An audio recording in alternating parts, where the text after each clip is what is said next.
Hello friends, welcome back to my channel. तर हे आहे गोंद कतिरा। तर याला यूज करून आपण भरपूर सारे सरबत तयार करू शकतो। हे कसं वापरायचं हे मी तुम्हाला आज दाखवणार आहे। तर आता आपण याचे 4 ते 5च खडे यूज करणार आहोत।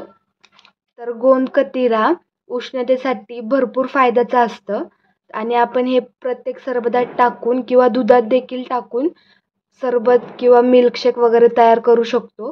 तर याला कसं बनवायचं हे मी तुम्हाला दाखवते। एका बाउलमध्ये आपण हे तुकडे टाकून घेऊयात आणि यामध्ये भरपूर सारं पाणी टाकून घेऊयात। आपण याला आता रात्रभर भिजवून ठेवणार आहोत।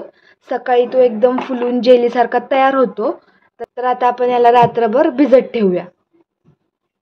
तर आपण हा रात्रभर ठेवलेला गोंद कतिरा कसा झालाय ते पाहून घेऊयात।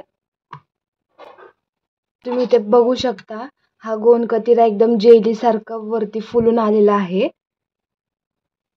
आता आपण याला वापरून गुलकंद मिल्क तयार करणार आहोत।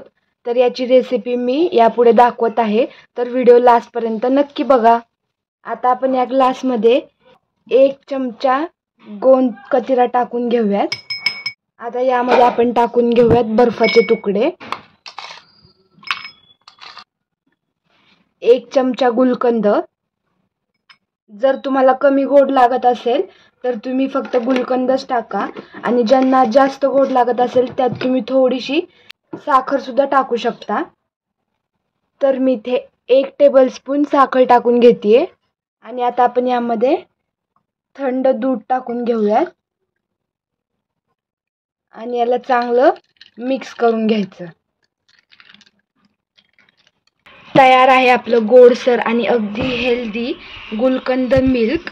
हे ड्रिंक उन्हाळ्यासाठी एकदम परफेक्ट आहे। जर तुम्हाला आजचा व्हिडिओ आवडला असेल तर लाईक करा, शेअर करा आणि चॅनलला सबस्क्राईब करायला विसरू नका। Thanks for watching.